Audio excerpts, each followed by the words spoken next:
cater specifically to like what have been like historically male-dominated games, like, you know, Dark Souls, those kinds of things, right?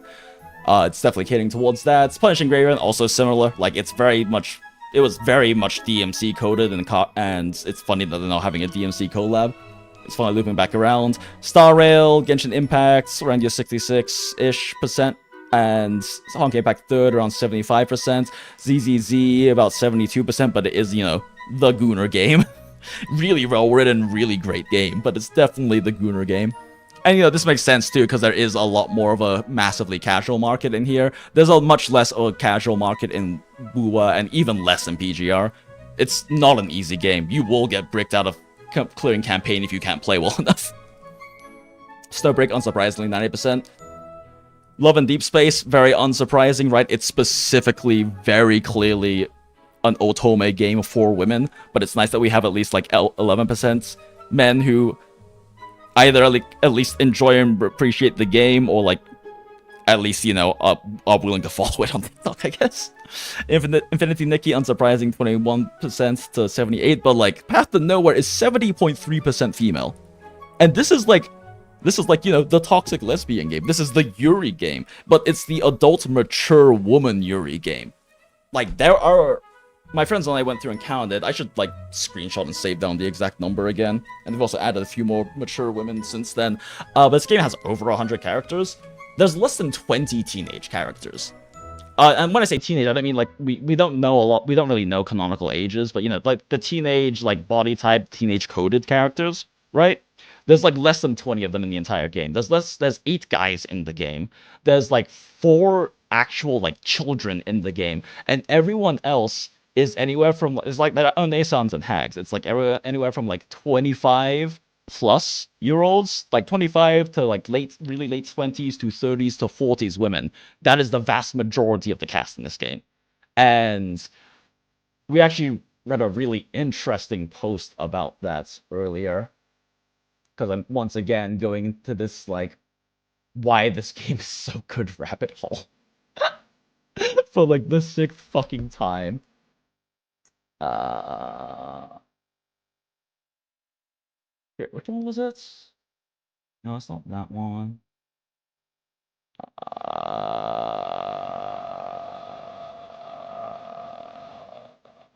There's no way I didn't fucking save it, right? Yeah, this is just the Waybo Awards thing I was talking about. Male characters, Genshin won. Popular games, Path to Nowhere is 3rd place. Genshin was just part of the top 10. Shalom, Path to Nowhere at number 1, and Genshin didn't even manage to get a character in the best female characters. But that's not the damn it. I thought I saved this. It's gonna drive me fucking crazy if I didn't save this. Nah, wait, god fucking damn it. Okay, time to go through history.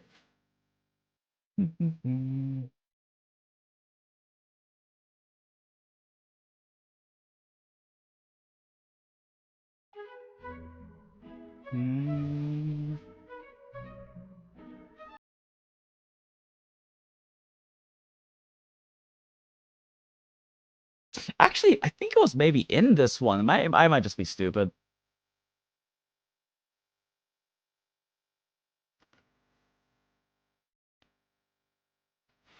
God, it was a fucking comment in one of these. I'm so... Oh yeah, here we go. So yeah, this one's a really good... I'm just gonna fucking screenshot this shit, because goddamn, I cannot remember this shit. In fact, you know what? No, fuck it. We're clicking specifically on this comment. Oh, shit. That's not how that works.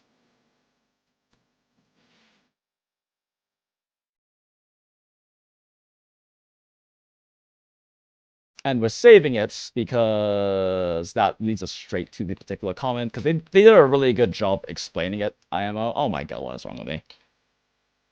I'm just making sure that this link actually works. Yeah, okay, so they did a really good job explaining it. I played it for a good while. I understand why it's popular with women. A lot of the playable characters give off a handsome vibe, so while they are MC sexual, it doesn't seem like it's catering exclusively to men. I really am not sure how to describe it well. The women are sexy, but no, this is not the one I was fucking thinking of. God damn it. I should really do a better job of saving these things down when we find the cool things.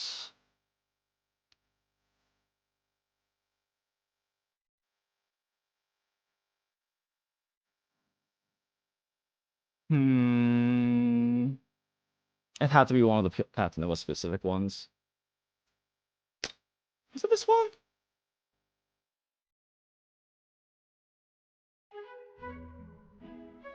Oh, yeah, it was this one. Okay, cool. We can save this one. This is exactly it.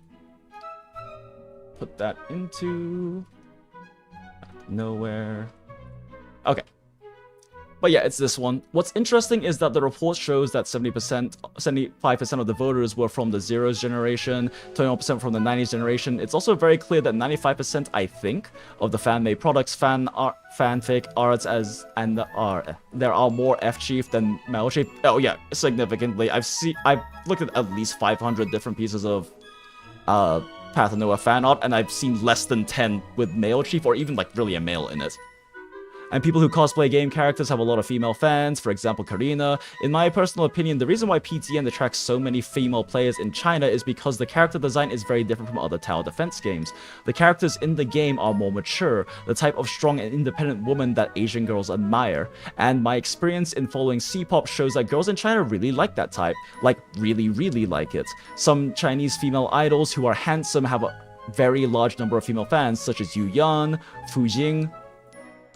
Still remember in one of her shows, among more than hundreds of female fans, there was only 7 male fans, lol. Or the top members of the SNH48 group. Their fans are not all lesbians, but some like handsome people and likes girl ex-girl scenes only, and the rest of them are lesbian or bisexual.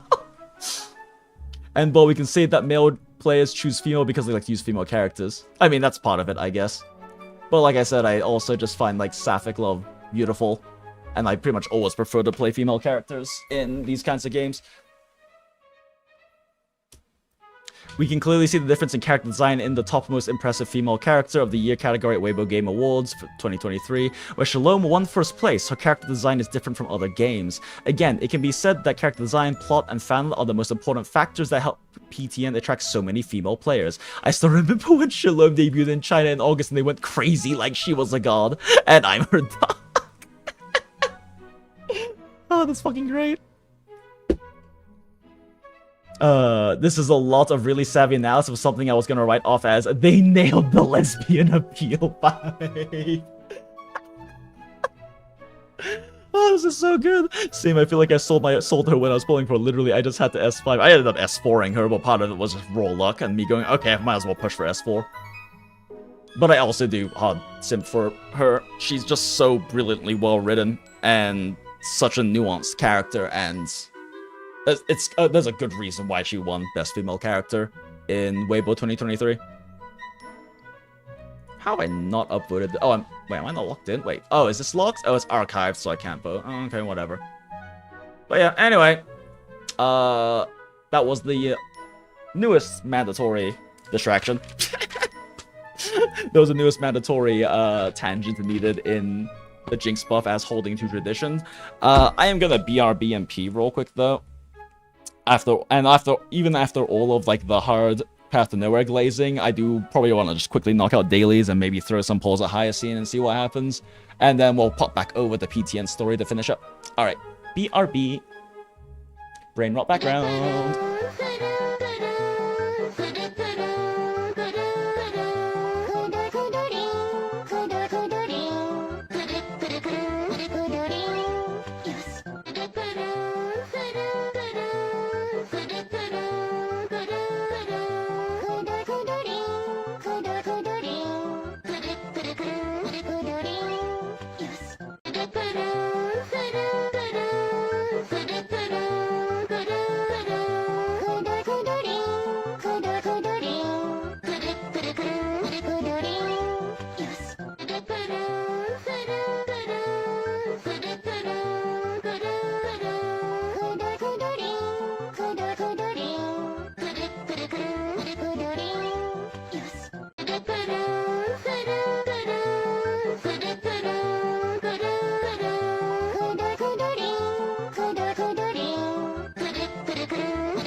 And we are so back, chat. Goodbye, brain rot backgrounds.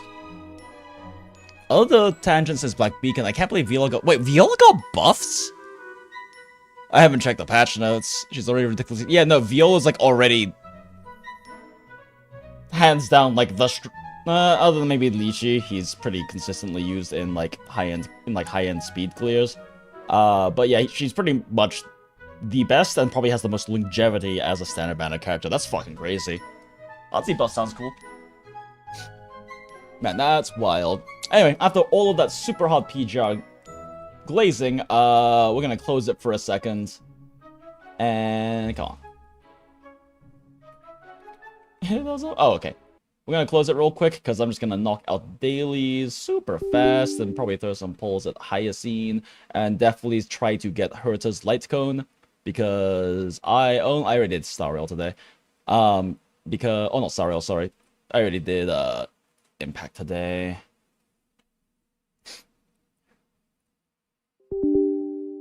Wait, I already did Wooa today as well, actually. Okay, yeah, that's right. I actually got a decent amount of some of the daily stuff. I mean, I might overcap on stamina, but I don't really care. I got a lot of the daily stuff done earlier today because I got home from a very successful interview and then took care of some stuff and then had like an hour to burn. So I kind of just went, fuck it, let's clear out some dailies and eat some food and other things. Run some quick chores that ended up causing me to definitely not be like 6 minutes late to stream. Smile.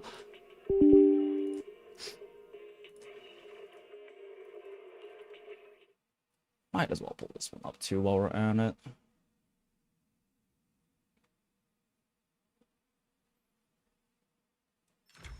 Yeah, Otzi buffs is very cool. Viola buffs is what? Like, why her out of every single like standard banner character? That's wild. She's already so good. She's the best breaker in the game currently.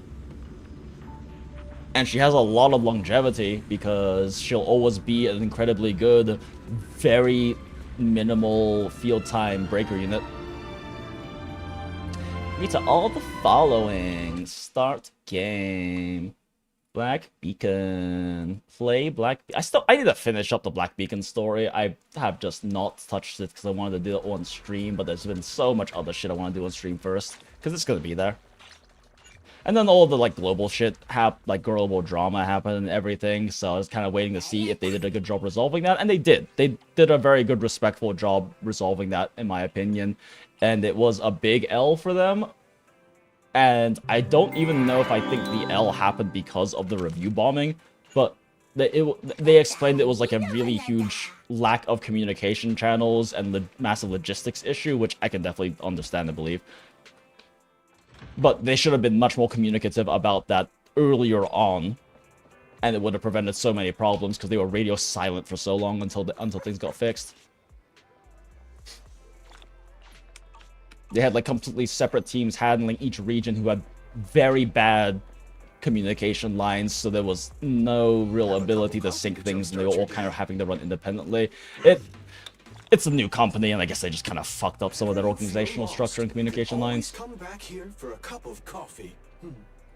Still sucks for the players, but I'm glad they fixed it, and they were like very... They did a good job explaining the issues, I guess, in like the notice and everything, at least in my opinion. Oh, okay, what was I sorry?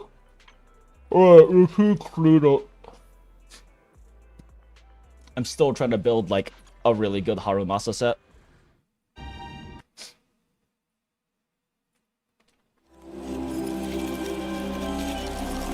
Is there anything I can really clear things up? Yeah, not really.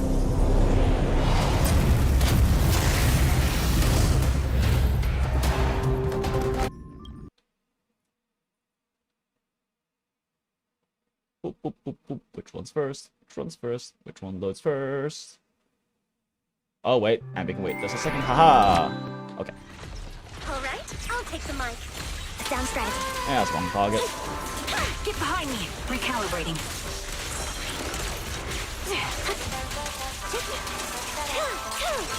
It's time. Oh.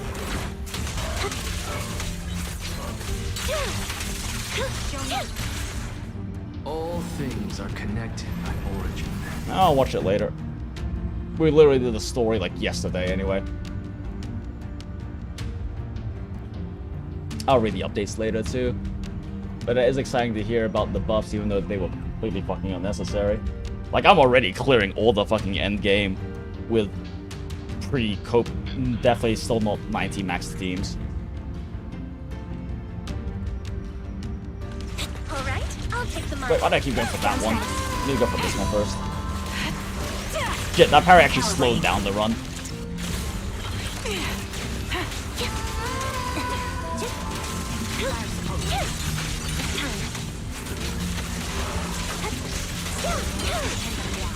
Ah, yeah, run got slowed down a lot. Right on cue. Actually, maybe not. Only having to use like, yeah, that was a bit slower probably. I lost a few seconds there. Your soul is so distant. Your presence Your is so presence real. is so real. Yeah, yeah, I've heard it. I've heard it. She says that every time you look at it. Actually, probably first priority is this. What was I fucking building again? Right, I was trying to get Qing ascended.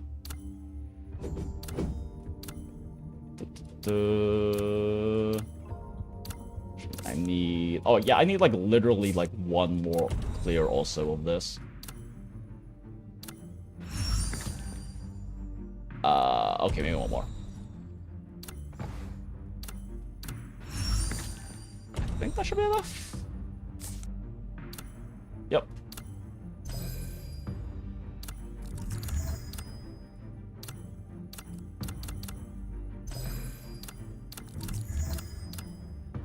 Breakthrough. Wielding a Boom. blade requires I have no sharpness. XP. I should probably be Wielding farming a brush EXP requires mats, but I'll also fluidity get and them through control. story and stuff, so I'm kind I of think like, I've grasped some of the secrets. I've already full star cleared endgame anyway with my units at this level, at this degree of power, and before the Viola buffs.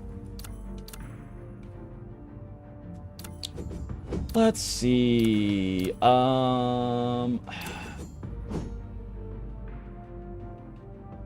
I bother with Arishan first? I think it's better for me to just like hard max out my Qing and my Viola. So let's look at Viola's. Did I ascend her weapon? I did. Alright, we ascend Qing's weapon next.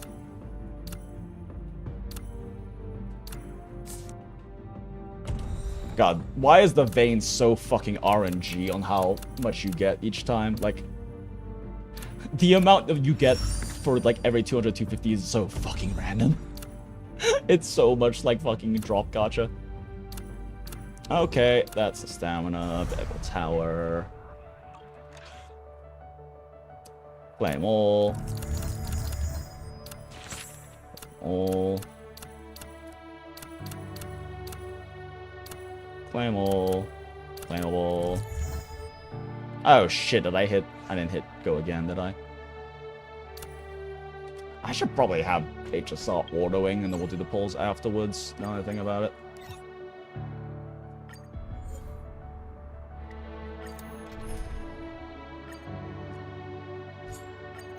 We don't have many opportunities. Got you covered. Right on cue. Wide open. Now you can. Adjusting for wind. Down strategy. Oh, that was a dodge counter? Weird. Off balance. I'll pierce. Speaker.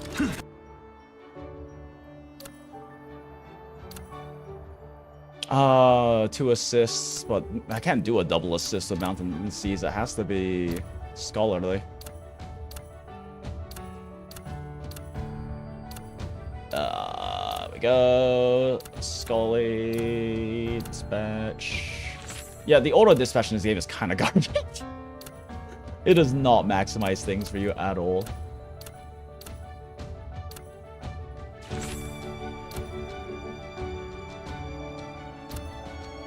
I'm gonna use someone else's.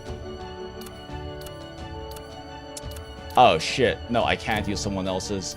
Oh yeah, I can. Okay, we got Enki still. We got little shit.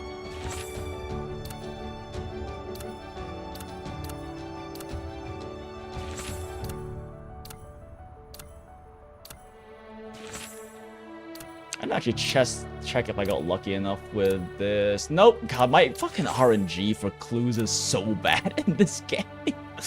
I couldn't even do a full 3 clear last week. Oh, you know what? No, fuck it. We're using my Florence. Fuck you. I'm using the top 3 girls, top 3 women's. Store. Get back. Store.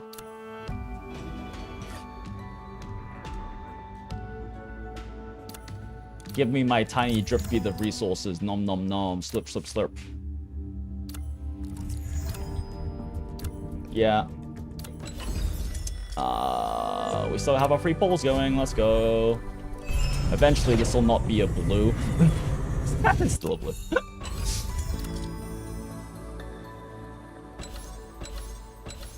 And we still have all the same. Oh wait, what? Oh, I actually have a standard poll normally. Let's go. Streamer luck.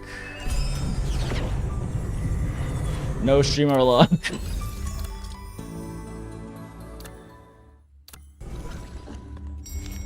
Claim all. Oh right, fucking they're dying.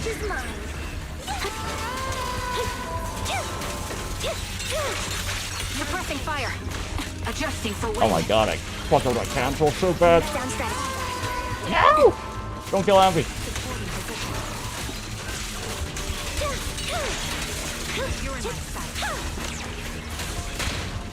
Holy fuck! I'm so bad. I'll get us through.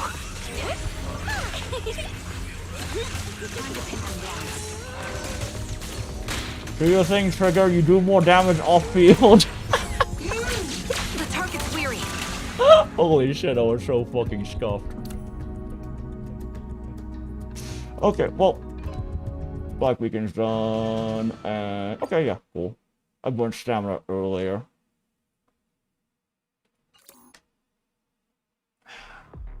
More time for GGG.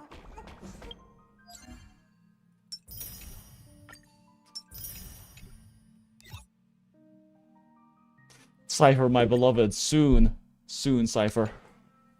Soon, TM. Oh, lol. You got a dog swap, that's funny. Nice try. Okay, that's not what I meant to do. Right on cue. What you deserve.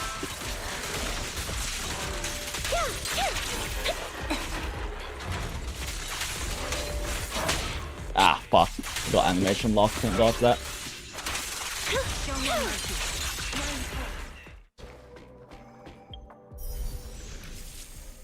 Right, it's a new battle pass. Cool. I will buy the battle pass later. I don't feel like doing it right now. It doesn't really matter if I get it early anyway.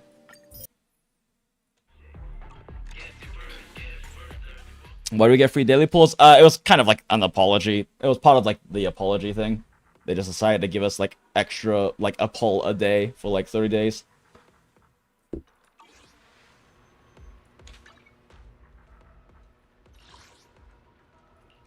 Okay, pop, pop, pop.